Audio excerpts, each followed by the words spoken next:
On a Caribbean sugar plantation, a single spoonful of sweetness cost a human being an average lifespan of under 7 years. We begin at the end of the chain, where it looks harmless. A spoon, a glass of tea, a cube of white sugar dissolving into nothing. It is the most ordinary gesture in the modern world. But follow that sweetness backward along the supply line, and it does not lead to a factory or a field of harmless plants. It leads to a number that is almost impossible to hold in the mind.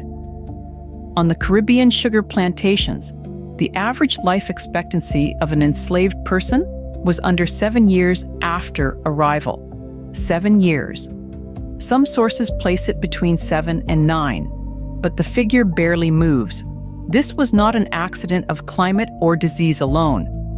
It was enforced through extreme physical demands and instruments of coercion.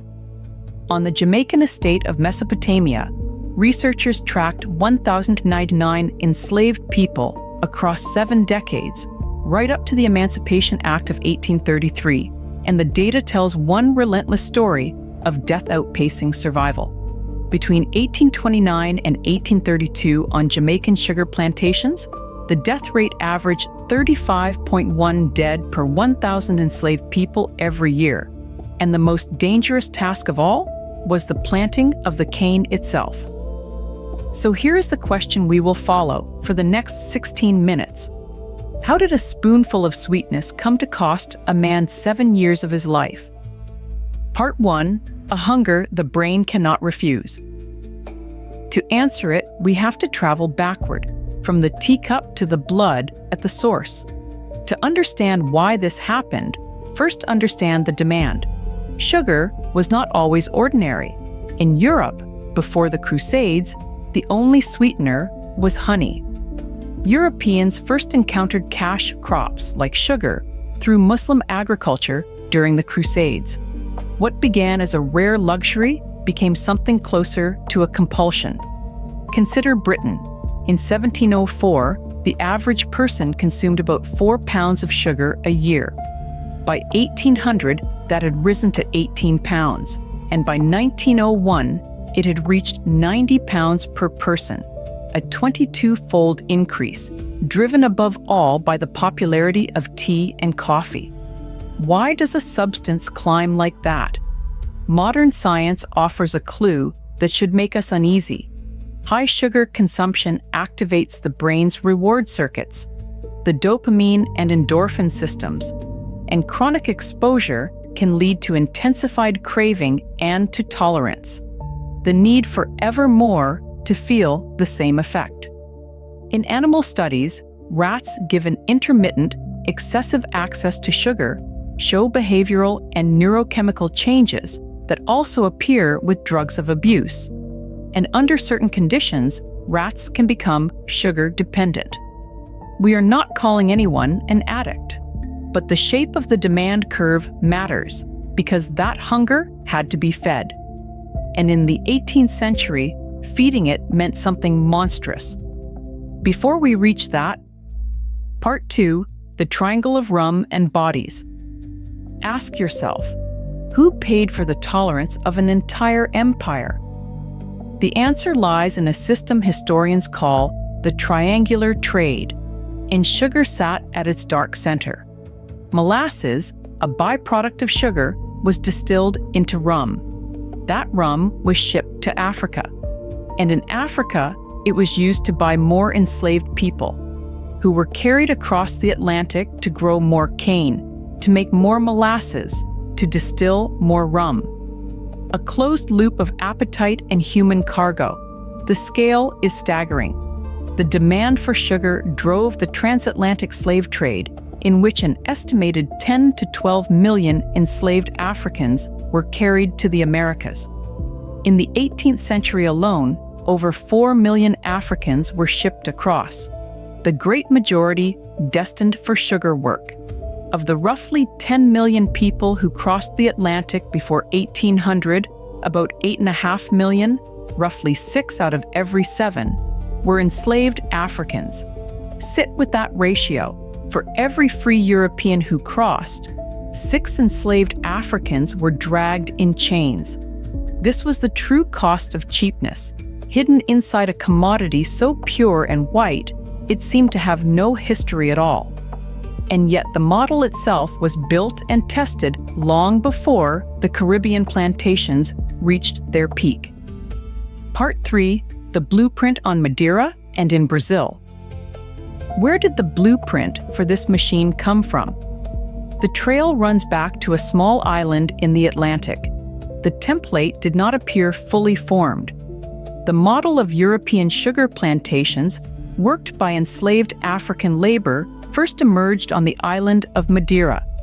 It was a rehearsal, a proof of concept, refined before it was exported at industrial scale. Then came Brazil.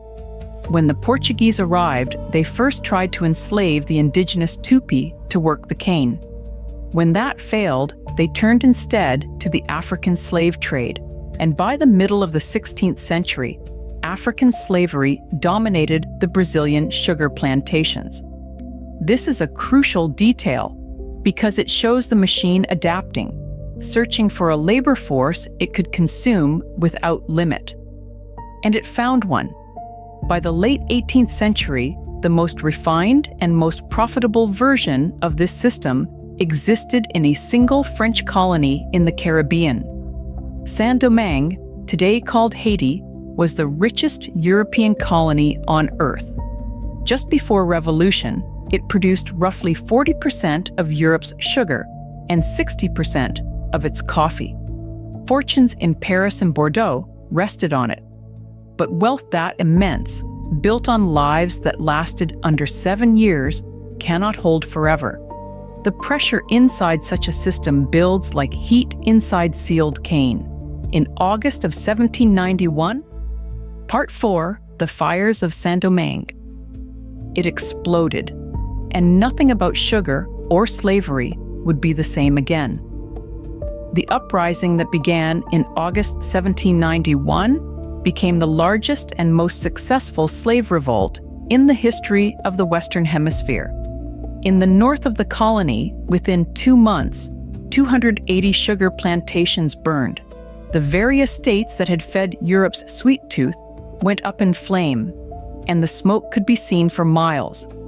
This was not a footnote. It was a revolution led by the enslaved themselves, with figures including Toussaint Louverture and Jean-Jacques Dessalines. Against the armies of the greatest empires of the age they held. And in 1804, in Haiti, both slavery and French rule came to an end. Think about what that meant. The richest colony in the world, the crown jewel of the sugar economy, was destroyed and remade by the very people it had been designed to consume. The people whose average lifespan on the plantation had been measured in single-digit years took the whole system into their own hands and ended it. But abolition, when it finally came to the British Empire, would arrive by a very different route, and it would carry a bitter accounting that few people today have ever heard. Part 5, the debt that outlived everyone. Because when the ledgers were finally settled, someone was paid. The question is who? In 1833, the British Parliament passed the Slavery Abolition Act. On paper, a moral triumph. But read the terms closely. Compensation was paid, roughly £20 million distributed across more than 40,000 awards, not to the freed people, but to the slaveholders. The enslaved received nothing for the years, the lifetimes, that had been taken. Their former owners were paid for the loss of what the law had called property. And here is the detail that reaches into living memory. The government bonds issued to fund that compensation were so large that they were not fully paid off until 2015. British taxpayers of every background were still servicing the debt of slaveholder compensation in the 21st century. Nor did abolition end the demand for cheap labor. After slavery was abolished, the supply was maintained through new streams of indentured workers. brought from India, Africa, and China. The machine did not stop. It simply changed the name of its fuel. So the moral arc that we like to imagine, from bondage to freedom, was never clean. The appetite remained, and appetite, as we have seen, finds a way. Which raises the last, most uncomfortable question of all. Is any of this truly in the past? Part 6, The Source and the Present. Now we reach the true source, older than empire, older than the trade. Saccharum officinarum, the sugarcane, was domesticated around 8,000 years ago in New Guinea, from the wild species S. robustum, a story examined more closely by a study published in October 2025. In the beginning, it was not a weapon or a commodity. Papuan and Austronesian peoples originally used sugarcane as food for domesticated pigs and chewed it raw, and its spread is tied to the Great Austronesian migrations. From New Guinea, it moved across Oceania into Asia, and in India, around 500 BCE, the making of solid, crystallized sugar began. A plant chewed by farmers became, over millennia, the engine of a transatlantic catastrophe, and the story is not closed. Since 2009, the United States Department of Labor has listed sugarcane from the Dominican Republic as produced with child and forced labor, a workforce made up mostly of people of Haitian descent, often undocumented or stateless, the descendants, in some cases, of the very revolution that once ended slavery. And on the 23rd of November 2022, U.S. Customs and Border Protection issued a withhold release order against the Central Romana Corporation, holding raw sugar from the Dominican Republic at American ports over indicators of forced labor. So we return to the spoon. It dissolves in seconds, leaving no trace.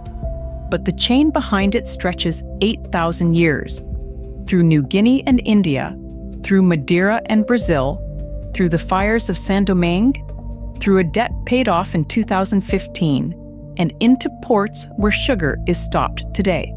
The sweetness was never free. The story simply carries the cost where we cannot taste it. This film deals with slavery, coercion, and forced labor.